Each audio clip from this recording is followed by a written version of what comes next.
Malam itu saya mendengar suara benda berat jatuh di kamar mandi lalu hening.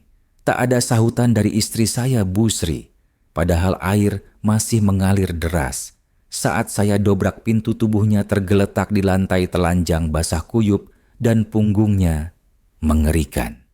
Nama saya Dharma Wijaya, 74 tahun, tinggal di dusun kecil dekat lereng Merapi bersama istri saya, Bu Sri Lestari. Rumah kami sederhana berdinding, separuh kayu, separuh bata, dengan halaman kecil, tempat anak cucu biasa bermain setiap kali mereka datang berkunjung. Malam itu, hujan rintik turun perlahan. Angin dari pegunungan membawa hawa dingin masuk lewat celah-celah ventilasi tua yang sudah lapuk dimakan waktu. Saya baru saja selesai membersihkan meja makan setelah kami berdua menyantap nasi jagung dan oseng tempe buatan Bu Sri. Seperti biasa, makanan sederhana tapi mengenyangkan hati. Bu Sri masuk kamar mandi seperti kebiasaannya sebelum tidur. Kamar mandi itu sudah menjadi wilayah keramat miliknya. Tak boleh dimasuki siapapun, bahkan oleh saya sendiri, suaminya, selama 52 tahun. Sudah saya hafal polanya pintu, dikunci rapat, suara air mengalir dari shower tua yang sering mampet, lalu Bu Sri keluar sudah lengkap, berpakaian tidur panjang dengan kerudung tipis menutup kepala. Tapi malam itu berbeda. Sudah hampir 1 jam berlalu, air masih mengalir, tapi tidak ada suara langkah kaki di dalam.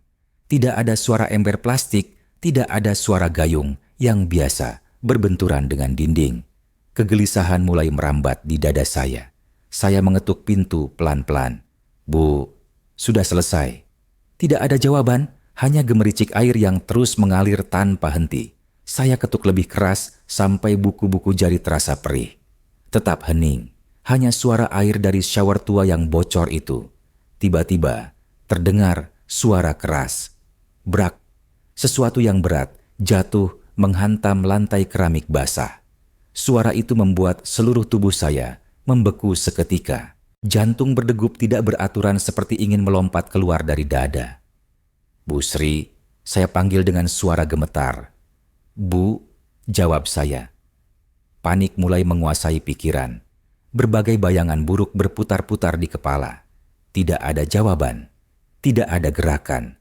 Hanya air yang masih mengalir monoton, seolah-olah dunia berhenti berputar. Saya dorong pintu dengan sekuat tenaga. Terkunci rapat. Saya tendang berkali-kali, tapi engselnya kuat seperti besi. Ini kamar mandi lama yang dibangun almarhum ayah mertua puluhan tahun silam, masih dari kayu jati keras yang tidak mudah rapuh. Napas saya mulai tersengal-sengal. Dada sesak seperti ditekan batu besar. Pikiran kacau balau. Jangan-jangan dia terpeleset karena lantai licin. Jangan-jangan dia pingsan. Jangan-jangan dia... Dengan sisa tenaga yang ada, saya hantamkan bahu ke pintu berulang-ulang. Sekali, 2 kali, 3 kali. Rasa sakit menjalar di seluruh bahu, tapi saya tidak peduli. Yang terpenting adalah membuka pintu itu. Akhirnya kunci kayu tua itu lepas dengan suara retakan keras. Pintu terbuka lebar dan pemandangan yang saya lihat membuat dunia seolah berhenti berputar. Tubuh Bu Sri terbujur di lantai keramik yang basah, tergeletak miring dengan air terus membasahi seluruh tubuhnya. Dia telanjang, sepenuhnya rambut yang biasa, ditutupi kerudung kini, tergerai basah kuyup. Tapi yang membuat saya tidak bisa bergerak sama sekali bukan tubuh telanjangnya, melainkan punggungnya. Luka-luka besar, berkerut-kerut berwarna gelap, ungu kehitaman seperti kulit yang pernah meleleh dan mengering kembali.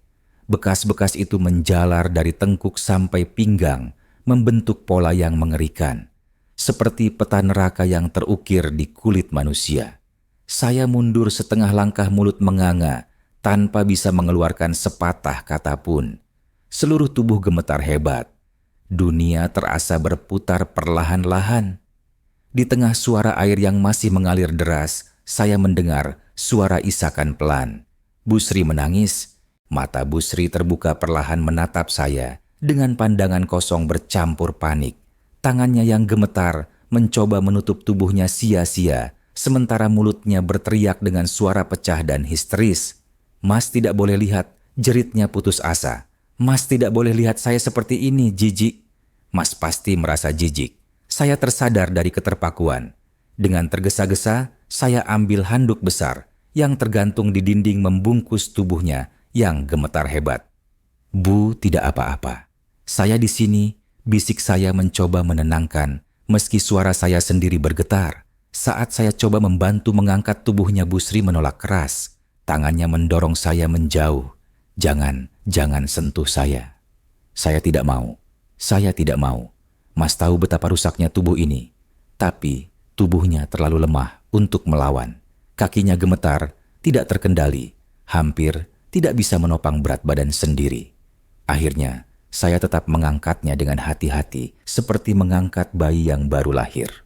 Saya gendong Bu Sri ke kamar tidur dan membaringkannya di atas kasur. Dengan selimut tebal, saya tutupi seluruh tubuhnya yang masih bergetar hebat karena dingin dan syok. Air mata mulai jatuh dari mata saya. Bukan karena terkejut melihat tubuh telanjang istri saya, tapi karena akhirnya saya tahu selama 52 tahun ini saya hidup bersama seseorang yang menyimpan luka mendalam yang tak pernah sembuh. "Mas, tidak boleh lihat," bisik Bu Sri sambil menangis terseduh-seduh. "Tidak boleh tahu, Mas pasti jijik melihat tubuh rusak seperti ini." Malam itu adalah awal dari sesuatu yang jauh lebih besar dari yang pernah saya bayangkan. Malam itu, tabir yang selama puluhan tahun menutupi rahasia kelam istri saya akhirnya terkoyak habis. Saat saya bertanya apa yang terjadi di masa lalunya, Bu Sri hanya berkata, "Mas, saya ini bukan manusia. Saya cuma sisa luka yang berjalan." Keesokan paginya matahari terbit seperti biasa, tapi suasana rumah terasa berbeda. Bu Sri tidak mau keluar kamar.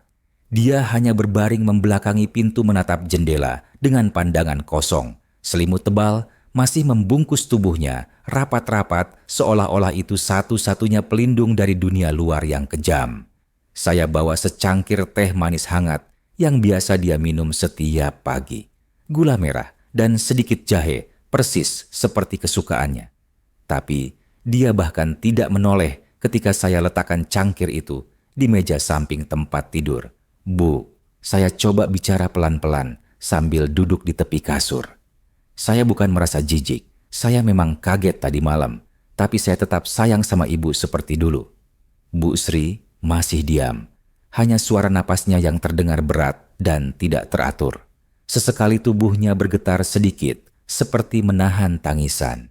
"Mas tidak tahu apa-apa," bisiknya akhirnya dengan suara serak. "Mas tidak tahu betapa kotornya tubuh ini, betapa rusaknya saya." Hati saya terasa tercabik-cabik mendengar kata-kata itu. Bagaimana mungkin wanita yang selama 52 tahun merawat saya, melayani saya, membesarkan anak-anak kita dengan penuh kasih sayang, bisa menganggap dirinya sendiri kotor dan rusak? Kalau begitu ceritakan, saya berkata dengan suara lembut tapi tegas. "Saya ingin tahu. Saya sudah terlalu lama hidup bersama dengan seseorang yang tidak pernah saya kenal sepenuhnya. Ceritakan, Bu. Saya siap mendengar." Bu Sri perlahan-lahan membalikan badan menghadap saya. Matanya bengkak karena menangis semalaman. Wajahnya pucat seperti mayat hidup. Tapi ada sesuatu di matanya, sesuatu yang sudah lama ingin keluar, tapi selalu tertahan. Dengan suara gemetar dan napas yang putus-putus, Bu Sri mulai membuka tabir kelam masa lalunya yang selama ini terkunci rapat. "Saya lahir di desa kecil di pelosok Ogan Komering Ilir," katanya pelan. "Rumah kami berdinding papan yang sudah lapuk, dikelilingi kebun singkong yang tandus. Ayah kandung saya meninggal saat saya masih bayi, berumur 7 bulan. Saya tidak pernah merasakan pelukan ayah kandung. Saya mendengarkan dengan seksama, tidak ingin melewatkan satu kata pun dari ceritanya. Ibu saya bekerja sebagai buruh tani," lanjut Bu Sri. "Dari subuh sampai maghrib, dia bekerja di sawah orang, kadang membantu di dapur warung tetangga untuk tambahan uang receh. Hidup kami sangat susah. Kadang makan cuma ubi rebus campur garam." Bu Sri terdiam sejenak matanya, menatap langit-langit kamar yang sudah menguning karena usia. Saat saya berusia 5 tahun, ibu saya menikah lagi dengan pria bernama Paidi. Dia sopir truk lokal yang sering keluar masuk kota mengangkut beras dan gula pasir. Awalnya dia baik ke saya dan ibu, tapi lama-kelamaan sifat aslinya keluar. Suara Bu Sri mulai bergetar. Tangannya mencengkram selimut erat-erat. Paidi itu pemarah dan suka mabuk. Setiap kali pulang kerja, dia selalu minum tuak sampai mabuk berat. Kalau sudah mabuk, dia jadi kasar sekali. Suka membentak-bentak, menampar tanpa alasan, bahkan memukuli ibu saya kalau makanan tidak sesuai selera. Air mata mulai mengalir dari mata Bu Sri. Saya ingin memeluknya, tapi saya tahan diri karena takut dia menolak. Yang paling menyakitkan, dia tidak pernah menganggap saya sebagai anak. Bagi dia, saya cuma beban. Anak orang lain yang merepotkan. Dia selalu bilang, saya cuma tukang makan yang tidak berguna. Bu Sri menghapus air matanya dengan punggung tangan. Saat berusia 7 tahun terjadi hari yang mengubah hidup saya selamanya. Katanya dengan suara yang semakin lemah. Hari itu, ibu pergi ke sungai untuk mencuci pakaian kotor yang sudah menumpuk seminggu. Saya ditinggal sendirian di rumah, sibuk menyalin pelajaran di buku tulis lusuh pakai pensil 2B yang tinggal setengah batang. Saya bisa merasakan ketegangan di udara semakin mencekam. Paidi pulang lebih awal dari biasanya. Dia sudah mabuk berat, mata merah, nafasnya bau alkohol. Dia lapar dan marah karena tidak ada makanan siap saji. Dia menyuruh saya masak bubur jagung untuk dia makan. Bu Sri terdiam cukup lama, seperti mengumpulkan keberanian untuk melanjutkan. Saya bilang, belum pernah diajari masak, tapi dia marah besar. Dia membentak maki-maki dengan kata-kata kotor yang tidak pantas didengar anak kecil. Dia bilang, anak perempuan harus bisa masak, kalau tidak akan jadi perempuan, tidak berguna. Napas Bu Sri semakin berat, seluruh tubuhnya gemetar hebat. Saya tetap mencoba. Saya nyalakan kompor minyak tanah yang sering mati sendiri, merebus air di panci aluminium yang sudah penyok, lalu menuang jagung pipilan yang sudah disediakan ibu. Tapi saya lupa kasih garam. Bubur jagung itu hambar sekali. Bu Sri menutup mata rapat-rapat, seperti tidak ingin mengingat kelanjutan ceritanya. Saat Paidi cicip bubur itu, dia langsung muntah. Dia marah sekali, membanting piring keramik ke dinding sampai pecah berkeping-keping. Dia teriak-teriak mengatai saya, anak bodoh, anak sial, anak pembawa sial. Saya merasakan darah di tubuh saya mendidih mendengar cerita ini. Dalam amarah yang buta, dia angkat panci berisi air mendidih yang masih di atas kompor. Saya masih ingat, betul, air itu sudah mendidih hampir 10 menit. Gelembung-gelembungnya besar-besar, uapnya mengepul tinggi. Bu Sri membuka mata dan menatap saya dengan pandangan kosong yang mengerikan.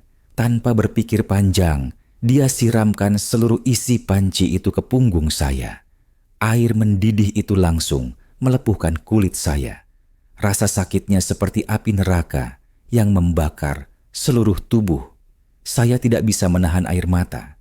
Bayangan seorang anak kecil berumur 7 tahun disiksa sedemikian kejamnya membuat hati saya hancur berkeping-keping. Saya pingsan seketika. Kulit punggung saya melepuh parah, mengelupas seperti kertas yang terbakar.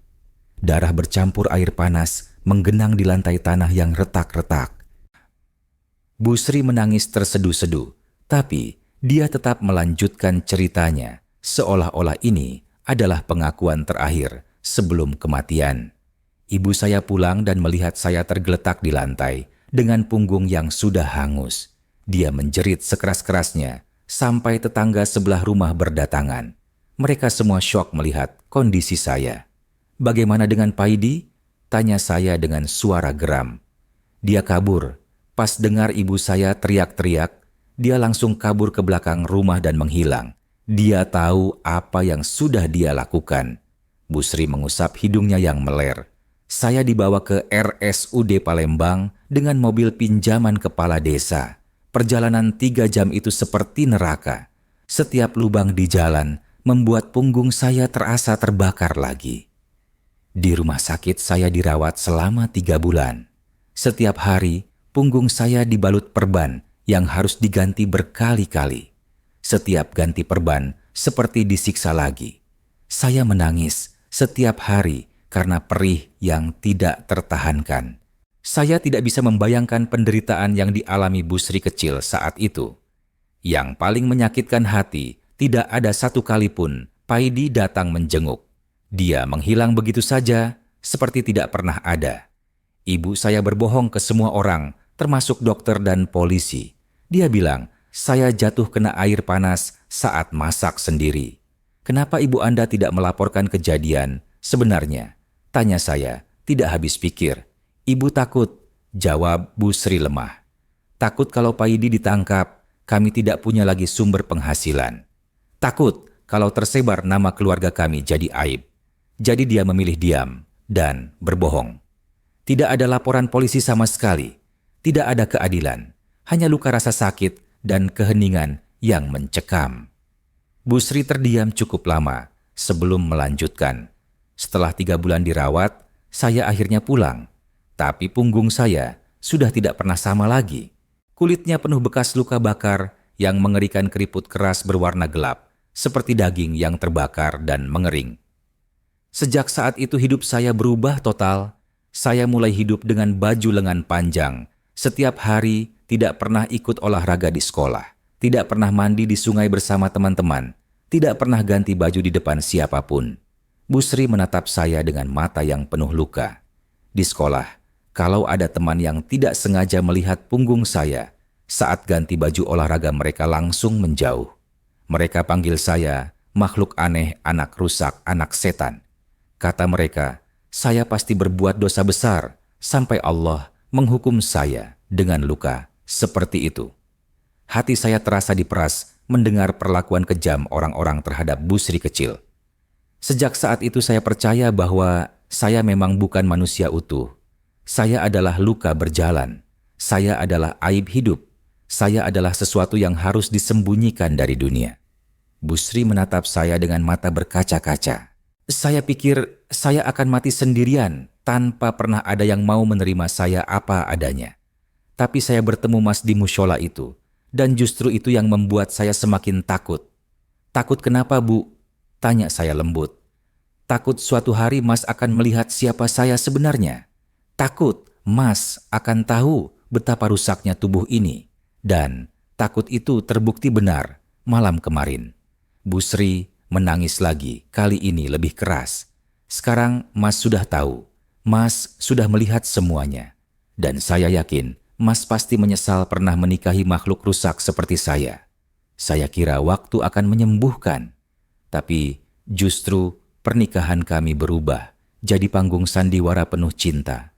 Tapi tanpa cahaya. Setelah mendengar seluruh cerita Bu Sri tentang masa lalunya, yang kelam saya memeluknya erat-erat.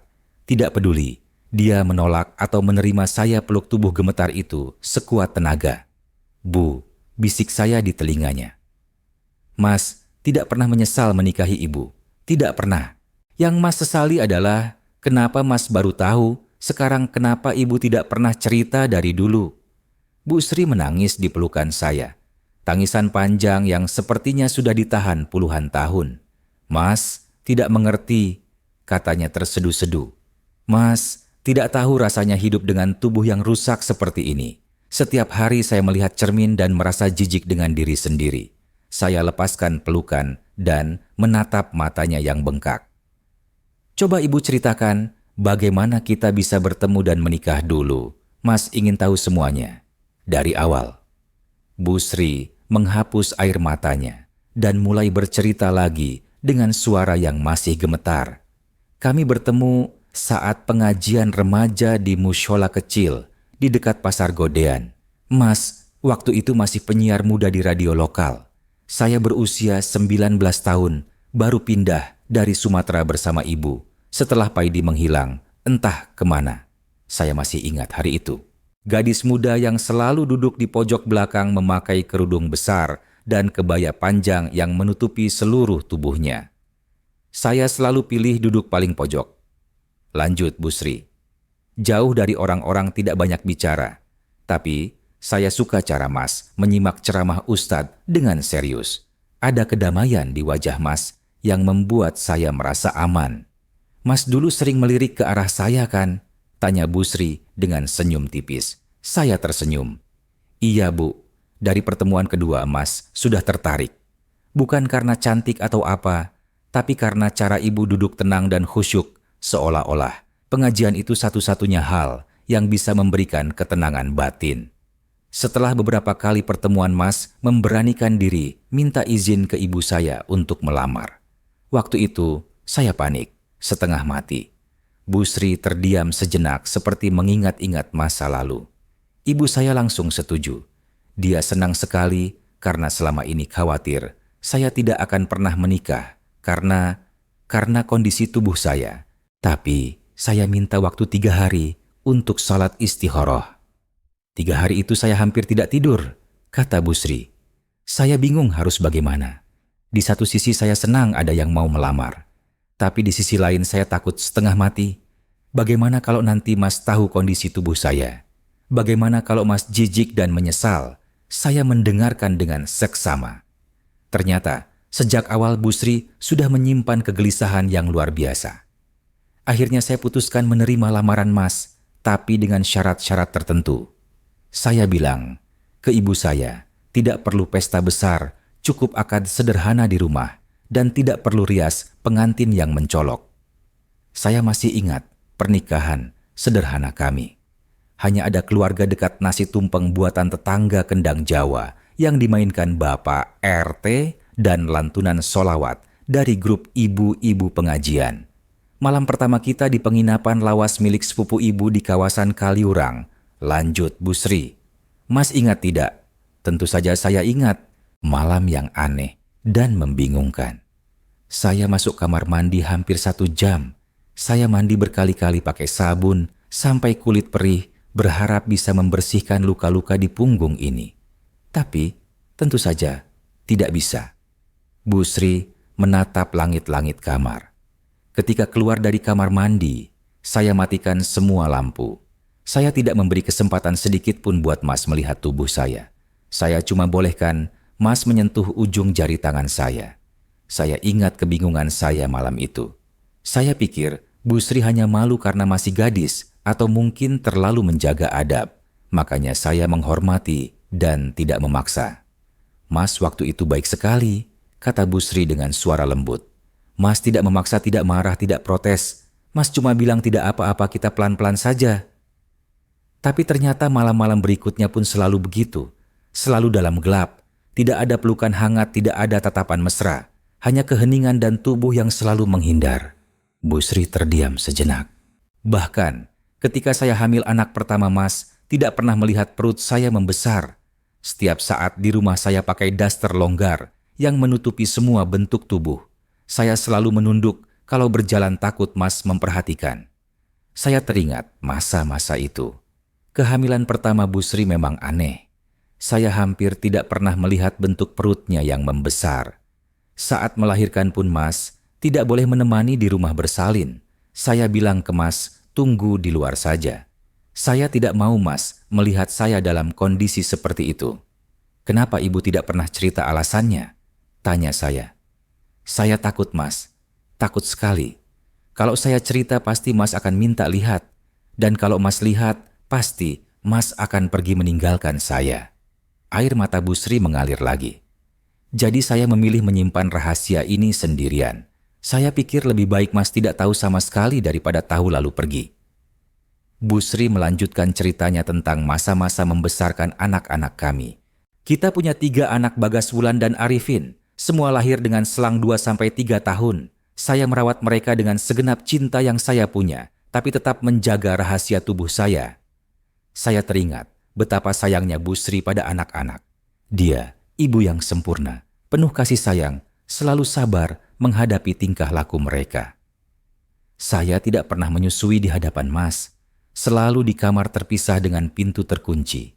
Saya tidak pernah ganti baju di kamar yang sama dengan Mas. Dan yang paling susah, saya tidak pernah memperbolehkan anak-anak menyentuh punggung saya. Bu Sri tersenyum sedih, mengingat masa lalu. Ulan kecil pernah bertanya Bunda, kenapa tidak mau dipeluk dari belakang? Kenapa kalau mau peluk harus dari depan atau samping? Apa Bunda sakit? Saya cuma jawab tidak apa-apa sayang. Cuma Bunda tidak nyaman saja. Padahal hati saya hancur tidak bisa memeluk anak-anak dengan bebas. Saya baru menyadari betapa beratnya beban yang dipikul Bu Sri selama ini. Menjadi ibu sambil menyembunyikan bagian terbesar dari dirinya. Bagas yang paling sering bertanya-tanya, dia anak laki-laki yang kritis. Dia sering bilang, kok Bunda aneh sih? Kenapa tidak pernah pakai baju tipis? Kenapa selalu pakai baju lengan panjang meski cuaca panas? Apa jawaban ibu? Tanya saya. Saya bilang, Bunda tidak suka kena sinar matahari, langsung kulitnya sensitif. Atau saya bilang, Bunda sudah terbiasa pakai baju tertutup dari kecil. Alasan-alasan yang dibuat-buat. Bu Sri menatap saya dengan mata yang penuh penyesalan. Yang paling berat adalah merahasiakan ini dari Mas. Setiap malam saya tidur membelakangi Mas takut kalau Mas iseng menyentuh punggung saya. Setiap kali Mas ingin berpelukan, saya selalu menghindar dengan alasan-alasan. Saya ingat Mas pernah bertanya, Bu, kenapa kita jarang berpelukan? Apa saya berbuat salah? Waktu itu hati saya hancur, tapi saya tidak bisa berkata jujur. Saya teringat masa-masa itu. Betapa seringnya saya merasa ditolak, merasa tidak diinginkan, tapi saya tidak pernah memaksa karena menghormati Bu Sri. Setelah puluhan tahun, saya yakin Mas mulai curiga. Mas mulai bertanya-tanya, kenapa istri sendiri seperti orang asing? Bu Sri benar. Setelah sekian lama saya memang mulai bertanya-tanya apakah saya benar-benar mengenal istri saya. Saya sempat mengira Mas mungkin pernah jadi korban kekerasan di masa lalu. Tapi setiap kali saya tanya jawabannya, selalu sama saya tidak sempurna seperti perempuan lain. Beberapa kali Mas mencoba mendekat secara fisik, tapi saya selalu menolak dengan halus. Kadang saya tersenyum pahit, kadang saya pura-pura ngantuk, kadang saya pura-pura sakit perut. Bu Sri menangis lagi. Yang paling saya takutkan terjadi juga. Suatu malam, Mas lupa mengunci pintu kamar mandi dan masuk tanpa sengaja saat saya sedang ganti pakaian. Saya ingat malam itu, sekitar 5 tahun yang lalu. Saya langsung panik setengah mati. Saya teriak sekeras-kerasnya. Keluar, jangan masuk, keluar Mas, sampai tetangga sebelah terbangun. Mas langsung keluar dan minta maaf berkali-kali. Tapi sejak malam itu, saya semakin parno. Saya pasang kunci ganda di pintu kamar mandi. Saya selalu periksa berkali-kali sebelum ganti baju. Bu Sri menatap saya dengan mata yang penuh rasa bersalah.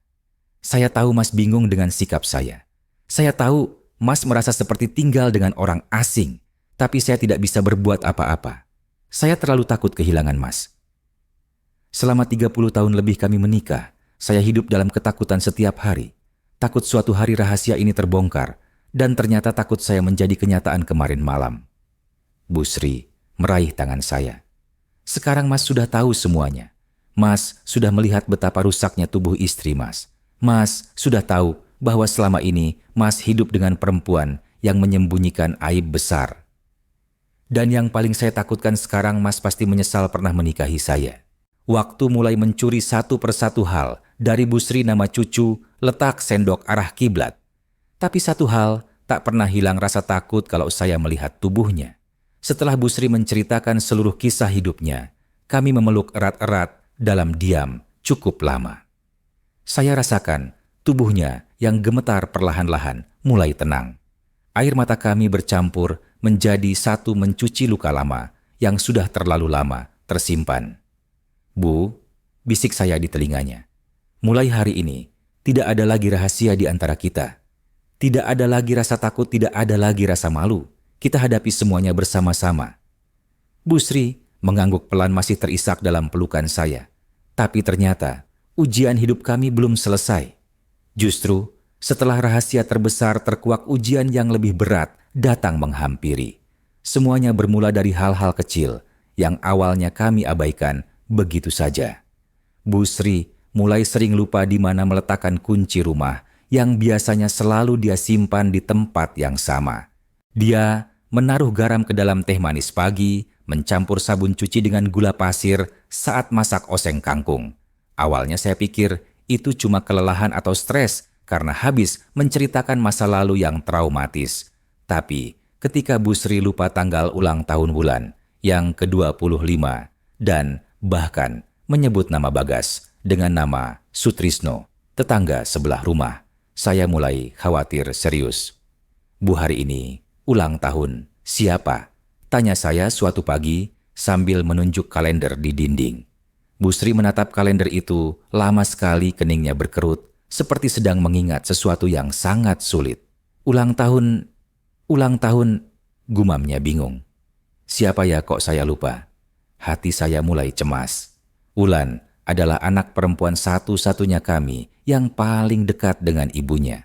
Tidak mungkin Bu Sri lupa ulang tahun anaknya sendiri. Hari itu juga saya ajak Bu Sri periksa ke klinik terdekat. Dokter muda di sana melakukan tes sederhana, menanyakan tanggal hari ini, nama presiden, alamat rumah, dan beberapa pertanyaan dasar lainnya. Bu Sri tidak bisa menjawab setengah dari pertanyaan itu dengan benar. Dia menyebut hari Rabu, padahal hari itu Jumat. Dia bilang, Presiden Indonesia adalah Soeharto, padahal sudah ganti berkali-kali. Pak Dharma Wijaya, kata dokter itu dengan nada hati-hati. Saya sarankan ibu dirujuk ke rumah sakit untuk pemeriksaan lebih lanjut. Ada indikasi gangguan kognitif yang perlu diperiksa lebih detail. Di rumah sakit, setelah melalui berbagai tes dan pemeriksaan yang melelahkan, dokter spesialis saraf memberikan diagnosis yang membuat dunia saya serasa runtuh. Kemungkinan besar ini Alzheimer stadium awal, kata dokter itu dengan suara datar. Penyakit yang menyerang daya ingat dan fungsi otak secara progresif. Sayangnya, belum ada obat yang bisa menyembuhkan sepenuhnya. Saya terdiam, tidak bisa berkata-kata. Rasanya seperti petir menyambar di siang bolong.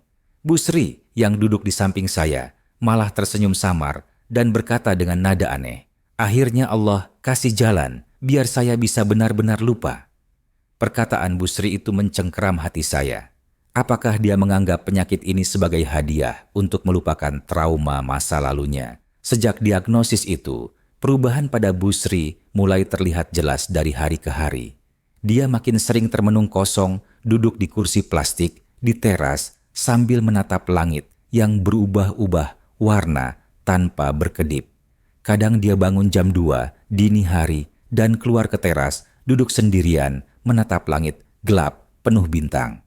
Saya ikut bangun dan temani dia diam-diam, khawatir dia jatuh atau tersesat. Kadang Bu Sri bicara sendiri dengan suara pelan seperti sedang berbicara dengan seseorang yang tidak terlihat. Saya dengarkan, ternyata dia sedang berbicara dengan almarhum ibunya. Bu, maafkan Sri ya, bisiknya pada angin malam. Sri tidak bisa melindungi ibu dari Paidi. Sri cuma anak kecil yang lemah.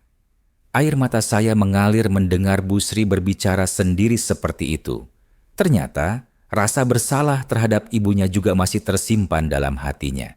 Yang paling menyakitkan adalah ketika Bu Sri kadang memanggil saya dengan nama Paidi. Itu terjadi saat dia sedang bingung berat, biasanya menjelang maghrib atau tengah malam. Paidi, panggilnya suatu sore sambil menatap saya dengan mata takut. Jangan siksa Sri lagi, Sri sudah kapok, Sri tidak akan nakal lagi. Hati saya hancur berkeping-keping mendengar itu. Saya peluk Bu Sri dan bisikkan dengan lembut, saya bukan Paidi Bu, saya Dharma suami ibu, yang sayang sama ibu. Bu Sri menatap saya bingung, lalu perlahan-lahan tersenyum. Oh iya Mas Dharma, maaf, saya lupa lagi.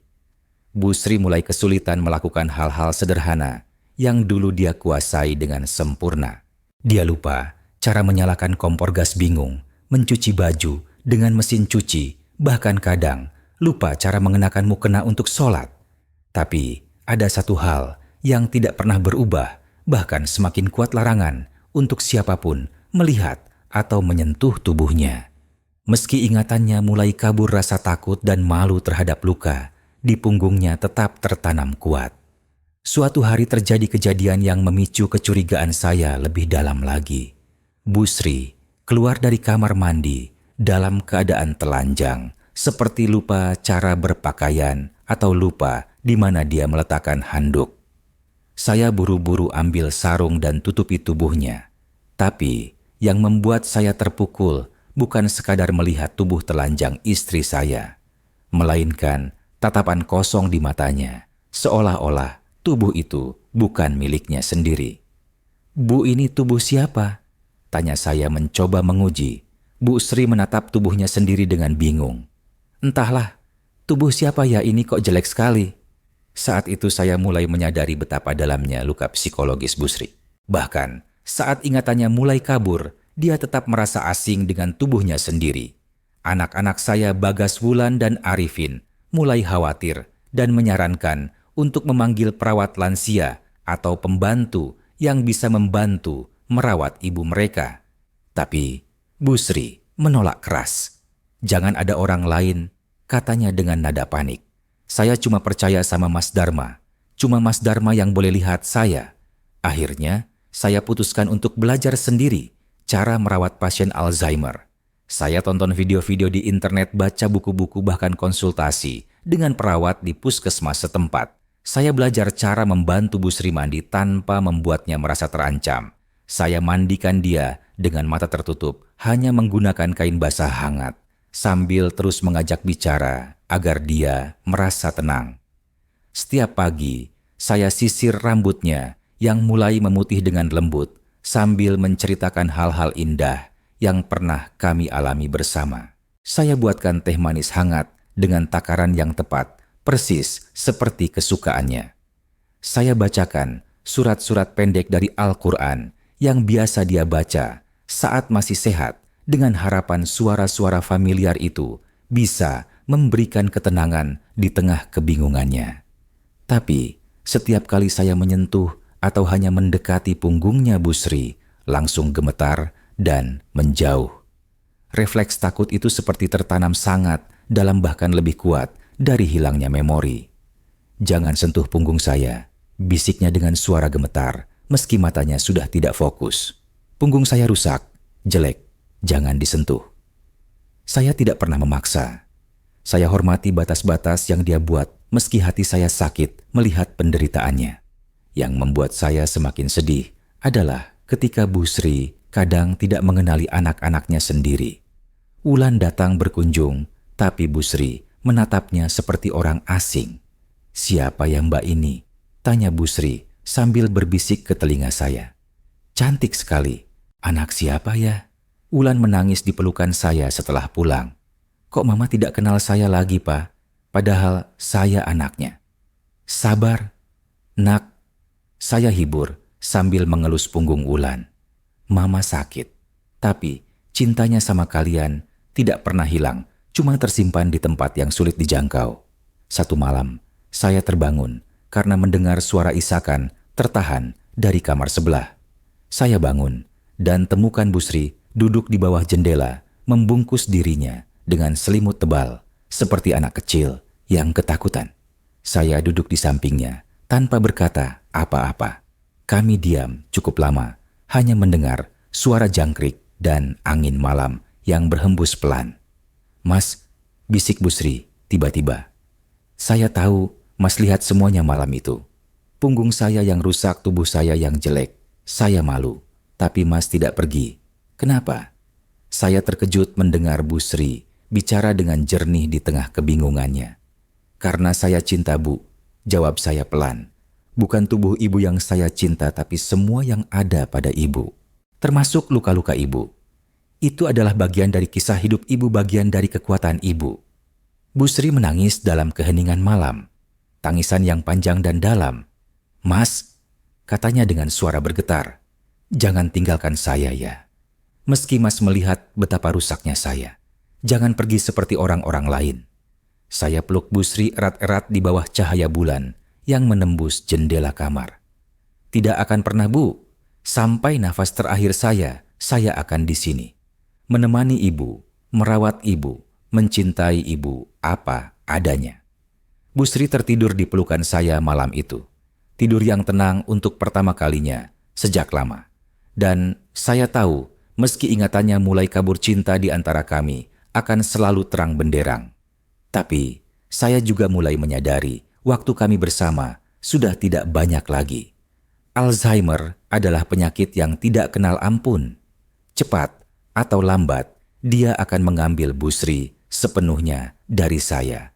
Yang saya tidak tahu, di tengah perjuangan melawan lupa ini masih ada satu hal yang harus diselesaikan. Satu utang masa lalu yang belum terbayar.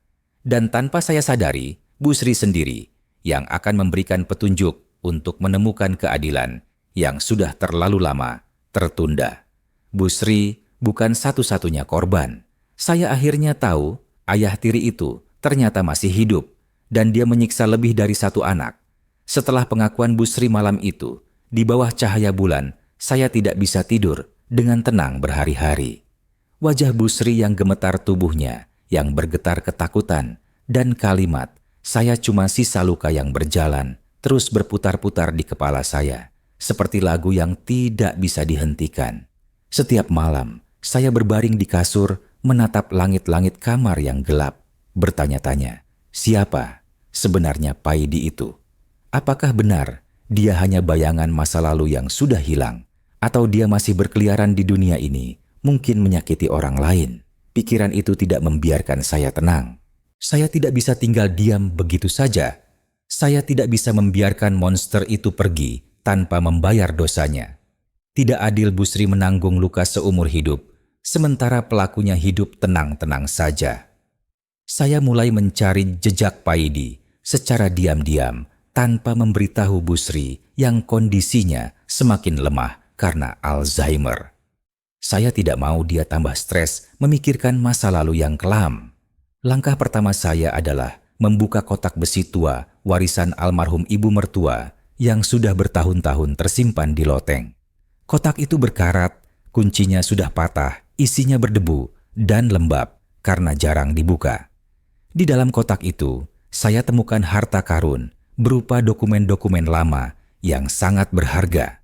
Ada surat-surat keluarga dengan tulisan tangan yang sudah memudar foto-foto Bu Sri waktu kecil yang membuat hati saya tercabik-cabik melihat senyum polosnya. Dan yang paling penting, satu surat laporan polisi yang belum pernah dikirim.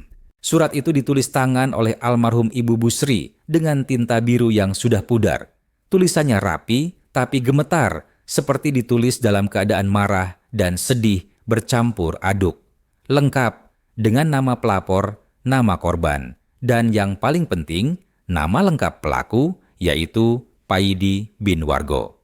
Surat itu juga menyebutkan satu nama saksi yang melihat kejadian Embok Rumini, tetangga lama dari desa di Ogan Komering Ilir. Saya catat semua detail itu dengan teliti. Saya telepon anak tertua saya Bagas, yang sekarang bekerja sebagai staf administrasi di kantor kelurahan Jakarta Selatan. Bagas anak yang pintar dan punya banyak kenalan di berbagai instansi pemerintahan. Bagas, saya bilang di telepon, Bapak butuh bantuan untuk mencari data seseorang. Ini urusan penting yang berkaitan dengan Mama. Ada apa, Pak? Tanya Bagas khawatir. Mama kenapa lagi? Panjang ceritanya. Nanti Bapak jelaskan kalau ketemu. Yang penting sekarang, bisa tidak kamu bantu cari data? KTP seseorang bernama Paidi bin Wargo. Kelahiran sekitar tahun 1940 sampai 50-an. Bisa sih, Pak. Tapi butuh waktu beberapa hari. Data lama gitu agak susah. Dengan bantuan Bagas dan koneksi dari teman lamanya yang bekerja di kepolisian daerah, kami mulai melacak jejak Paidi. Ternyata tidak mudah karena orang seperti Paidi biasanya sering pindah-pindah tempat dan kadang pakai identitas palsu. Tapi setelah 2 minggu mencari kami mendapat informasi yang mengejutkan. Data yang kami temukan membuat darah di tubuh saya mendidih. Paidi bin Wargo ternyata masih hidup. Dia sekarang berusia 78 tahun tinggal di Lampung Timur, bekerja sebagai penjaga gudang beras di pasar tradisional. Alamat rumahnya tercatat di Jalan Mawar nomor 23, Kelurahan Sukamaju. Yang lebih mengejutkan lagi, Paidi ternyata pernah pindah kota 2 kali, sejak meninggalkan keluarga Busri. Dia pernah tinggal di Palembang, lalu Bandar Lampung, baru kemudian menetap di Lampung Timur. Dari catatan administrasi kependudukan, diketahui dia pernah menikah 2 kali lagi setelah meninggalkan Ibu Busri. Istri pertamanya meninggal karena sakit, istri kedua bercerai karena kekerasan dalam rumah tangga. Yang paling membuat saya marah dari rekam medis puskesmas setempat tercatat bahwa Paidi pernah beberapa kali dirawat karena memukul anak tiri dari istri keduanya. Artinya, Busri bukan korban satu-satunya. Saya mulai gemetar membaca data-data itu. Api di dada saya menyala semakin besar. Ternyata, monster itu masih hidup dan masih menyakiti orang-orang tak berdosa. "Pak," kata Bagas di telepon setelah dia selesai membacakan semua data yang dia kumpulkan. Sepertinya orang ini memang punya riwayat kekerasan yang panjang. Mau gimana sekarang? "Bapak harus ketemu dia," jawab saya dengan suara bergetar menahan amarah. Bapak harus tatap mata monster itu dan tanya kenapa dia bisa sekejam itu sama anak kecil. 2 minggu kemudian, saya dan Bagas berangkat ke Lampung dengan naik bus malam. Perjalanan yang panjang dan melelahkan, tapi tekad saya bulat. Saya harus bertemu pelaku yang sudah merusak hidup istri saya. Kami temukan rumah Paidi sesuai alamat yang tercatat. Rumah tua dan kumuh di gang sempit di belakang pasar beras. Dinding seng berkarat genteng bocor, di sana-sini halaman penuh sampah dan genangan air comberan. Paidi sudah renta jalannya pakai tongkat kayu yang udah lapuk. Punggungnya bungkuk, rambutnya putih berantakan. Tapi matanya masih liar dan galak, suaranya masih keras dan kasar seperti yang diceritakan Busri. Saat saya perkenalkan diri sebagai suami dari Sri Lestari, dia tertawa kecil dengan suara serak lalu meludah ke tanah dengan tidak sopan. "Oh, bocah lemah itu," katanya sambil menyeringai menunjukkan gigi yang sudah ompong. "Masih hidup ternyata, saya kira sudah mati dari dulu. Anak tiri kan memang bukan darah kandung sendiri." Mendengar kata-kata itu, saya hampir kehilangan kendali. Tangan saya mengepal erat, ingin sekali menonjok muka tua bangka itu. Tapi, saya tahan emosi karena saya punya rencana yang lebih baik. Saya diam-diam mengeluarkan perekam suara kecil dari saku baju dan mulai merekam percakapan kami tanpa sepengetahuan Paidi. "Kenapa Bapak lakukan itu sama anak kecil?" tanya saya mencoba mengendalikan suara yang bergetar marah. Paidi malah tertawa keras. "Lakukan apa?" "Saya cuma mendidik anak nakal. Zaman sekarang anak-anak sudah tidak hormat sama orang tua." "Mendidik dengan menyiram air mendidih?" tanya saya semakin geram. "Ah itu," katanya dengan nada enteng. "Anak itu memang bandel. Tidak bisa masak, tidak bisa apa-apa, cuma bisa makan. Saya ajari biar kapok." Saya pancing dia bicara lebih banyak dengan pura-pura setuju dengan pendapatnya. Saya bilang, saya juga sering kesal dengan anak-anak yang nakal. Ternyata strategi itu berhasil. Paidi mulai bercerita panjang lebar tanpa sadar sedang terjebak. Dia bahkan mengaku dengan bangga tentang cara-cara mendidik anak-anak lain. "Perempuan kayak gitu memang harus diajari keras," katanya dengan mata berkilat jahat. "Kalau tidak diajari dari kecil nanti jadi perempuan tidak berguna. Harusnya dari dulu saya bakar sekalian biar tidak merepotkan." Mendengar kalimat terakhir itu, saya hampir tidak sanggup menahan amarah. Bagas yang berdiri di sebelah saya sampai harus menahan lengan saya agar tidak melakukan hal yang bodoh. Paidi terus bercerita tanpa merasa bersalah sedikit pun. Dia cerita tentang istri-istri dan anak-anak tiri yang pernah dia didik dengan cara-cara kasar. Semua terekam jelas di perekam saya. Setelah merasa cukup mendapat bukti, kami pamit pulang.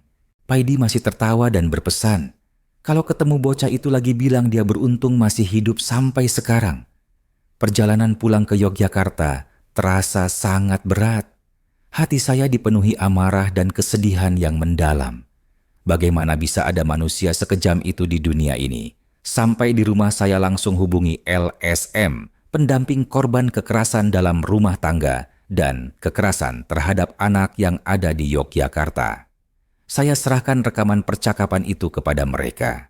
Koordinator LSM itu, Ibu Sari, namanya langsung tertarik dan responsif mendengar rekaman tersebut. "Pak Dharma Wijaya," katanya setelah mendengar rekaman, "ini bukti yang sangat kuat, pengakuan langsung dari mulut pelaku. Kami akan segera koordinasi dengan LSM di Lampung dan pihak kepolisian untuk menindaklanjuti kasus ini." "Tapi sudah puluhan tahun berlalu, Bu. Apa masih bisa diproses?" tanya saya. "Bisa, Pak.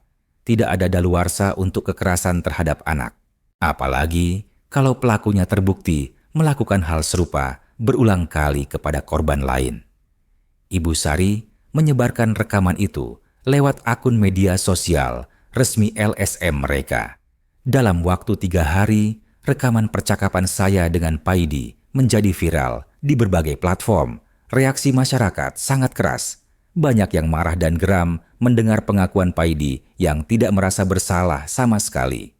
Komentar-komentar berisi kemarahan dan dukungan untuk Busri membanjiri postingan itu. Yang lebih mengejutkan, mulai muncul korban-korban lain yang mengaku mengalami hal serupa dari Paidi di masa lalu. Ada seorang perempuan bernama Siti yang mengaku dulu juga jadi anak tiri Paidi dan diperlakukan kasar. Ada juga seorang laki-laki bernama Ahmad yang bilang ibunya dulu jadi istri Paidi dan sering dipukuli. Bahkan ada yang menyimpan bukti visum lama dari rumah sakit sebagai bukti kekerasan yang dialami. Dalam waktu seminggu, sudah ada 5 orang yang mengaku sebagai korban Paidi dengan bukti-bukti yang kuat. LSM mengumpulkan semua kesaksian itu dan menyusun laporan lengkap. Tekanan publik semakin besar. Media nasional mulai mengangkat kasus ini sebagai contoh kekerasan dalam rumah tangga yang berulang dan tidak tersentuh hukum selama puluhan tahun. Polisi Lampung akhirnya tidak bisa lagi tutup mata. Mereka mengirimkan surat panggilan resmi kepada Paidi dan membuka kembali penyelidikan terhadap semua kasus kekerasan yang pernah dilakukannya. Busri yang kondisinya semakin lemah karena Alzheimer tidak saya beritahu tentang perkembangan ini. Saya takut dia menjadi stres dan kondisinya tambah memburuk. Tapi entah kenapa, beliau terlihat lebih tenang akhir-akhir ini, seperti tahu ada sesuatu yang berubah. Sementara itu, Paidi mulai merasakan tekanan yang luar biasa. Tetangga-tetangganya di Lampung mulai menjauh setelah mendengar berita di media sosial. Beberapa orang bahkan melempar batu ke rumahnya dan meneriaki kata-kata makian. Paidi mencoba membela diri dengan mengatakan semua tuduhan itu bohong. Dia bilang semua korban adalah pembohong yang ingin mencari sensasi.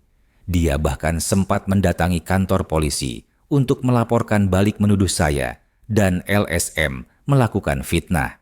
Tapi bukti-bukti terlalu kuat untuk diabaikan. Video rekaman pengakuannya sendiri sudah tersebar luas dan tidak bisa dibantah lagi.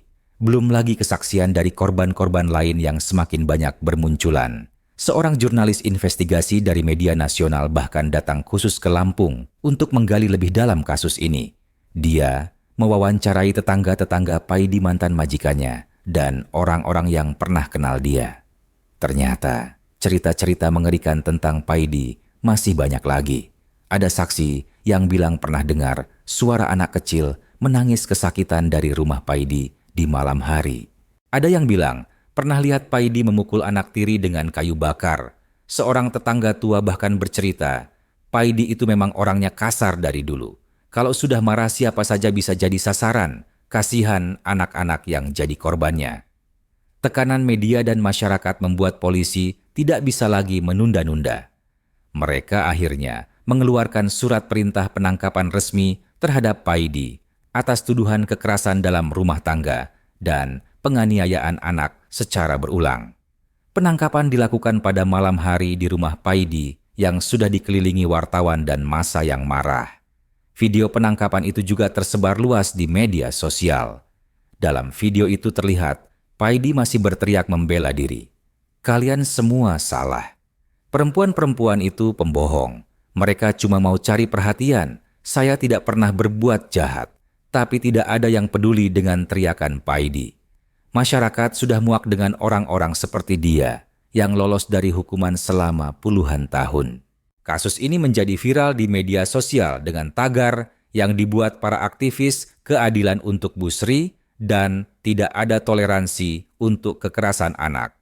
Ribuan orang berbagi cerita mereka sendiri tentang kekerasan dalam rumah tangga yang pernah mereka alami atau saksikan. LSM yang menangani kasus ini mendapat dukungan luar biasa dari masyarakat. Banyak donasi yang masuk untuk membantu korban-korban lain yang mungkin membutuhkan bantuan hukum atau psikologis. Saya sendiri mulai dikenal publik sebagai suami yang berjuang mencari keadilan untuk istrinya. Beberapa media meminta wawancara, tapi saya tolak karena tidak mau mengekspos kondisi Bu Sri yang sedang sakit. Bagas yang membantu saya dari awal, jadi bangga dengan perjuangan ayahnya. "Bapak hebat," katanya. "Mama pasti bangga kalau tahu Bapak berjuang untuk dia seperti ini." Anak-anak saya, yang lain Wulan dan Arifin, pada awalnya terkejut mendengar cerita masa lalu ibunya. Mereka tidak pernah menduga bahwa mama yang lembut dan penyayang itu punya luka sebesar itu. "Pantas saja, mama selalu pakai baju tertutup," kata Wulan sambil menangis. "Pantas saja, mama tidak pernah mau dipeluk dari belakang." Ternyata, dia menyimpan rasa sakit yang luar biasa. Arifin yang paling bungsu malah marah besar. "Kenapa monster itu baru ditangkap sekarang? Harusnya dari dulu dia dipenjara seumur hidup." Saya jelaskan kepada anak-anak bahwa kadang keadilan memang datang terlambat.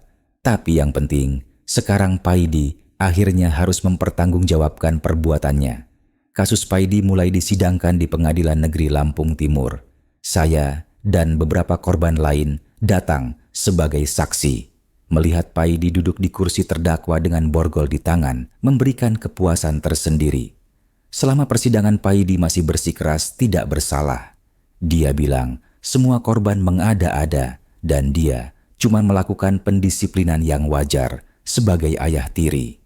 Tapi hakim dan jaksa tidak terpengaruh dengan pembelaan Paidi. Bukti-bukti terlalu kuat, ada rekaman pengakuannya sendiri, ada visum-visum lama, ada kesaksian dari banyak orang. Jaksa menuntut hukuman 12 tahun penjara untuk Paidi atas tuduhan kekerasan dalam rumah tangga berulang dan penganiayaan terhadap anak di bawah umur. Saat mendengar tuntutan itu, Paidi langsung pucat pasi. Dia mulai menyadari bahwa kali ini dia tidak bisa lari lagi dari konsekuensi perbuatannya. Bu Sri di rumah semakin hari semakin lemah, tapi saya merasa dia tahu ada sesuatu yang sedang terjadi. Kadang dia tersenyum tipis tanpa alasan, seolah-olah ada beban yang mulai terangkat dari pundaknya. Saat jasad Bu Sri terbujur kaku dan semua orang menyebutnya wanita biasa. Hanya saya tahu beliau adalah penyintas yang berhasil membungkam monster. Vonis untuk Paidi akhirnya dijatuhkan pada hari Kamis pagi di bulan ketiga setelah persidangan dimulai. 12 tahun penjara tanpa kemungkinan pengurangan hukuman. Hakim menolak semua permohonan keringanan dengan alasan usia tua. Dalam putusan tertulis yang dibacakan di depan persidangan, hakim menyatakan dengan tegas, usia tidak menghapus kejahatan. Kekerasan terhadap anak adalah dosa yang tidak bisa diampuni terlepas dari berapapun usia pelaku saat ini. Di ruang sidang yang penuh sesak, Paidi masih menolak bersalah sampai detik terakhir.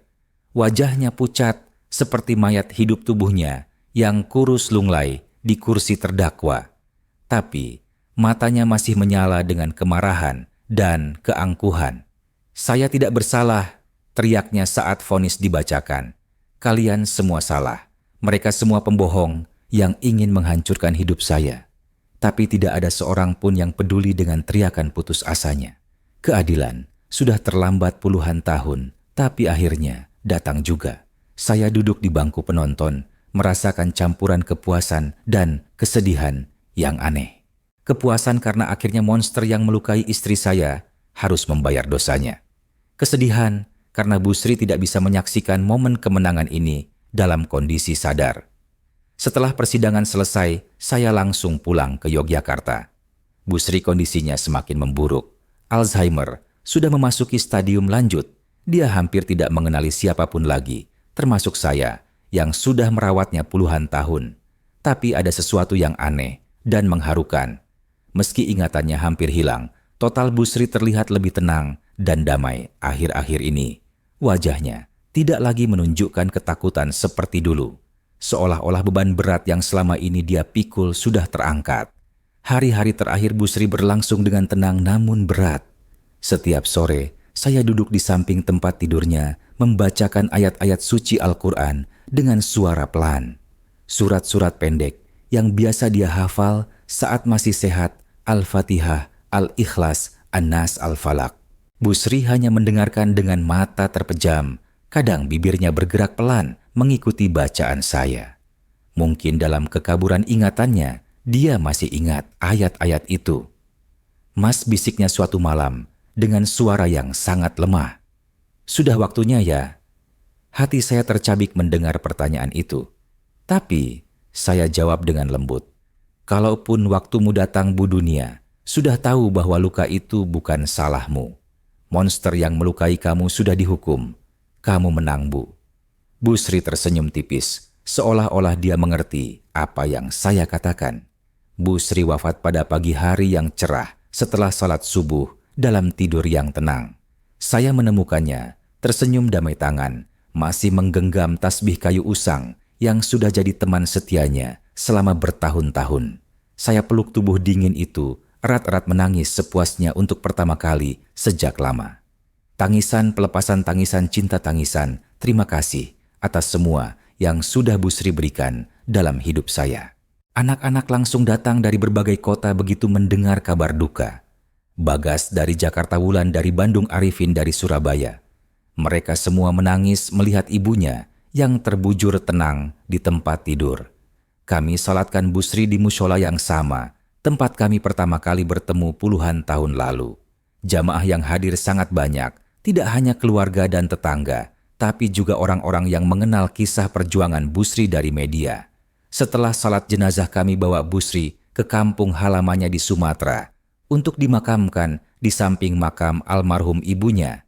Perjalanan terakhir yang panjang, tapi saya yakin Busri senang bisa berkumpul kembali dengan ibunya. Wulan putri kami satu-satunya meminta untuk memandikan jenazah ibunya sendiri. Dia ingin melakukan tugas terakhir seorang anak perempuan kepada ibunya.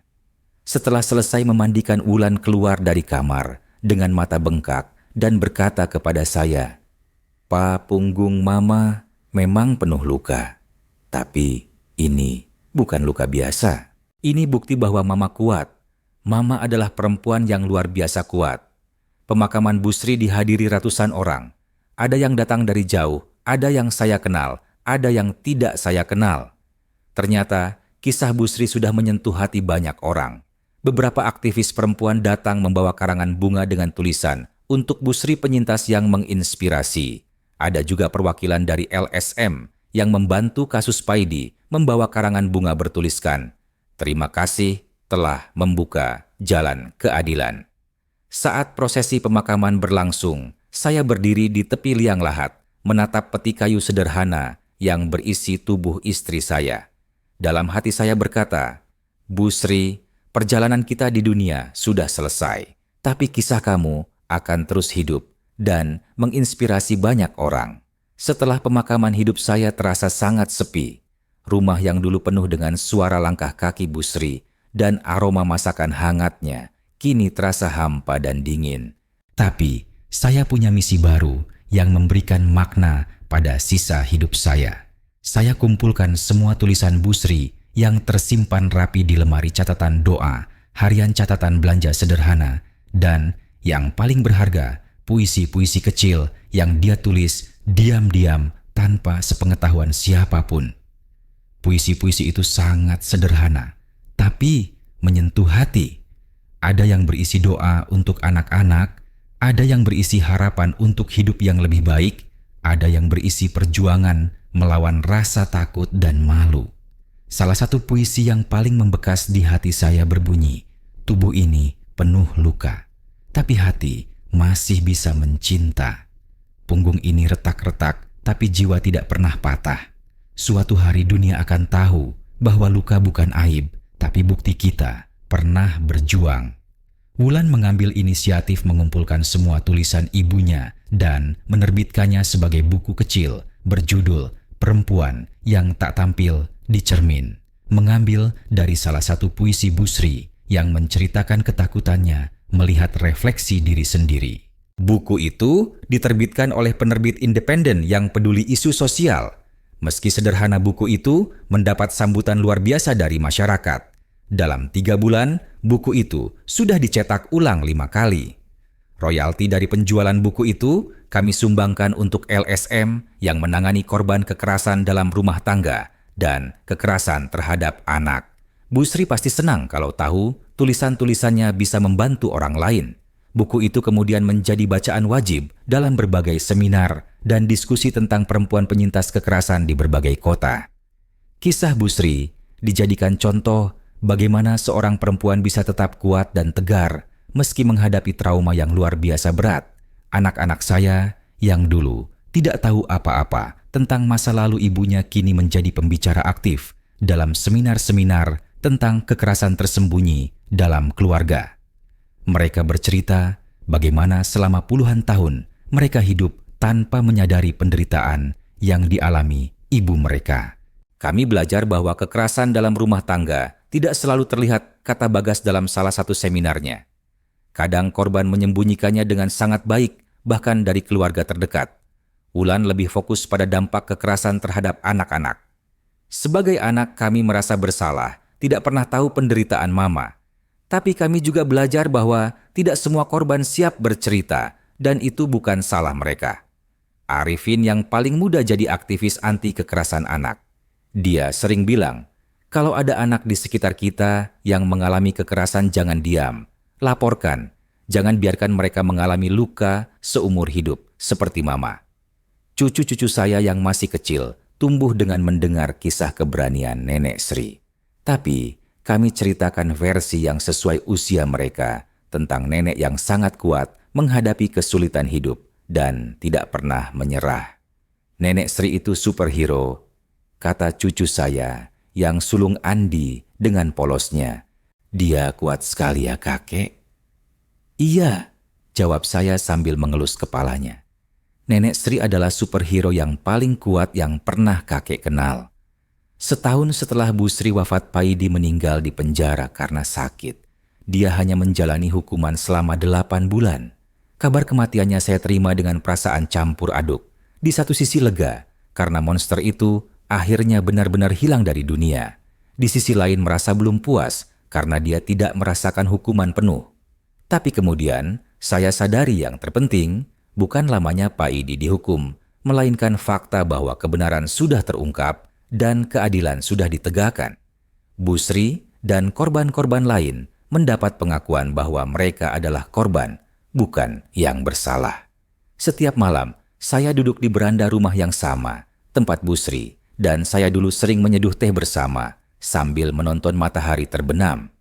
Tempat di mana kami berbagi cerita-cerita sederhana tentang hari yang telah berlalu. Saya pandangi langit yang dipenuhi bintang-bintang dan berkata pelan kepada angin malam, Bu Sri, kamu bukan makhluk rusak seperti yang selama ini kamu pikirkan. Kamu adalah cahaya. Cahaya yang menerangi jalan bagi perempuan-perempuan lain yang mengalami hal serupa. Dan saya akan mencintai kamu selamanya dengan semua luka dan kisahnya. Sampai kami bertemu lagi di tempat yang lebih baik, di mana tidak ada lagi rasa sakit dan ketakutan. 2 tahun setelah Bu Sri wafat, nama Bu Sri disebut dalam seminar internasional tentang penyintas kekerasan rumah tangga. Kisahnya dijadikan contoh bagaimana dukungan keluarga dan perjuangan mencari keadilan bisa memberikan makna baru pada penderitaan seseorang. Saya diundang sebagai pembicara dalam seminar itu. Dengan bangga, saya bercerita tentang istri saya yang luar biasa. Bu Sri mengajarkan saya bahwa cinta sejati bukan hanya menerima keindahan seseorang, tapi juga menerima luka-lukanya. Dan bahwa keadilan mungkin datang terlambat, tapi tidak pernah terlalu terlambat. Hari ini, 3 tahun setelah Bu Sri, tiada, saya masih hidup di rumah yang sama dengan kenangan-kenangan indah yang tidak akan pernah pudar. Di dinding ruang tamu, terpasang foto Bu Sri yang tersenyum lembut di sampingnya.